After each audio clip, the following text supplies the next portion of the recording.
For over 200 goons given crude weapons, pangas, knives to go and attack us yesterday at the airport. The PS for Interior, Raymond Omolo, is the one who sponsored goons. You're still alive from yesterday, huh? Yeah, that was chaos, man.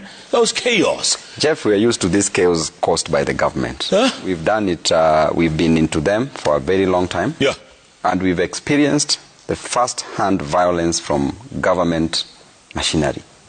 And you saw it firsthand yesterday? We saw it. We've seen it before. The government is so predictable, Jeff. You will always predict these people how they will behave. Even the next rally, it is too obvious that they're going to behave the same way. Jeff, I was born in Kisumu. Born, raised in Kisumu. I know all these boys. These are our brothers. These are people we grew up with. But because the government cannot provide jobs to these young men, they are now using them, misusing them, and abusing them by giving them only 1,000 Kenya shillings, Jeff, to kill, to maim, to destroy property. Today, as we speak, a woman has been turned into a widow. And do you know what is surprising, Jeff? The same PS goes around Nyanza, at least constructing 1 or 2 houses for widows. Widows, that is the one who is creating. Killing their husbands, building them their houses. Tell me something. That is the development that is talking. Tell me something, Moshe. So if somebody is to be arrested, Jeff, Murkomen should start, the police, the DCI should start by arresting Raymond Omolo. Things are looking ugly out there. It's 18 months to the elections. Can you keep up this momentum? Of course, Jeff, we can keep up the momentum because we have the political acumen required, we have the intellect required, we have passion and energy required, and we have the people.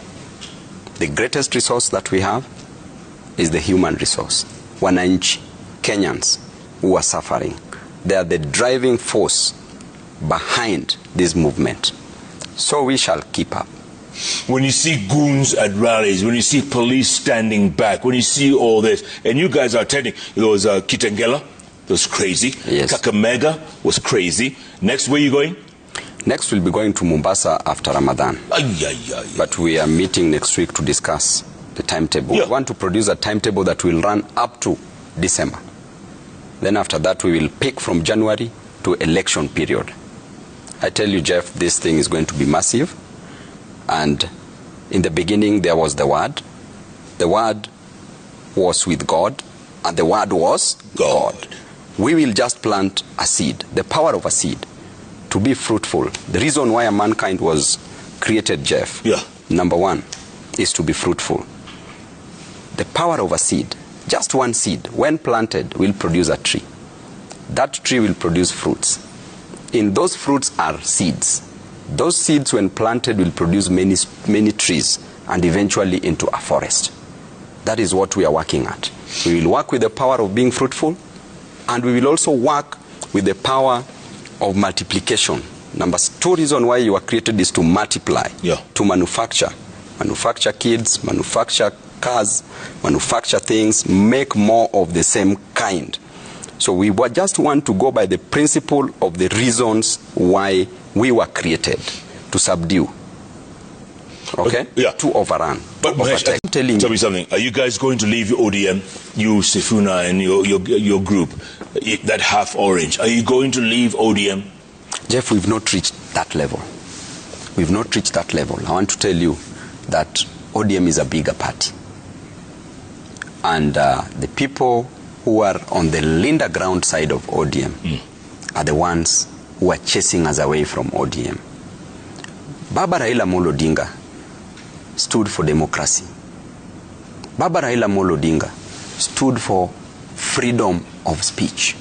Baba Raila Amolo Odinga wanted jobs for the young people, for Kenyans. Baba Raila Amolo Odinga stood for social justice, equal rights. Jeff, Baba Raila Amolo Odinga pushed for what we are now celebrating and enjoying, which is the Kenyan Constitution, the Constitution of this country, Jeff. He fought for liberty. against violation of fundamental rights. These are the things that we want this party to stand for, Jeff. But what is happening, Jeff? ODM now is divided into Linda Ground and Linda Wananchi. Linda Ground believes in power politics. We want power. If there is no power, we want Paka power. If there is no Paka power, maybe power tap. They want anything to do with power, Jeff. But the Linda Wananchi side believes in empowerment.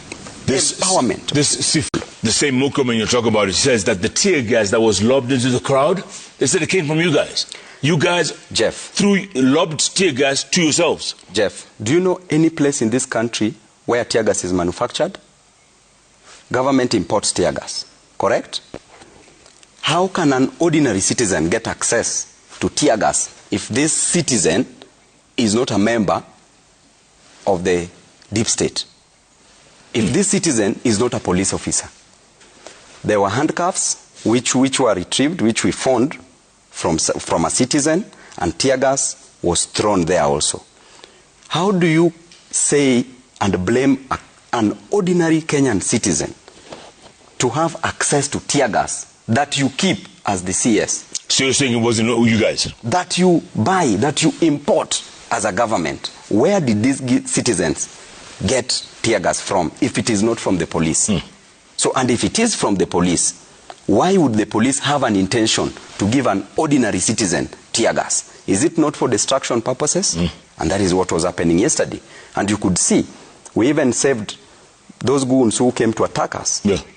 Jeff, us, we don't respond to evil with evil. Because the bigger picture is to help those goons. We understand even those goons who are being hired. We are fighting for them because they don't have jobs. We are fighting for them because they don't have the meal for the next day. We are fighting for them because their children lack school fees. We are fighting for them because they have no means. A youth in this country, Jeff, may want to die today as we speak. Yeah. A youth is so poor, they may want to die.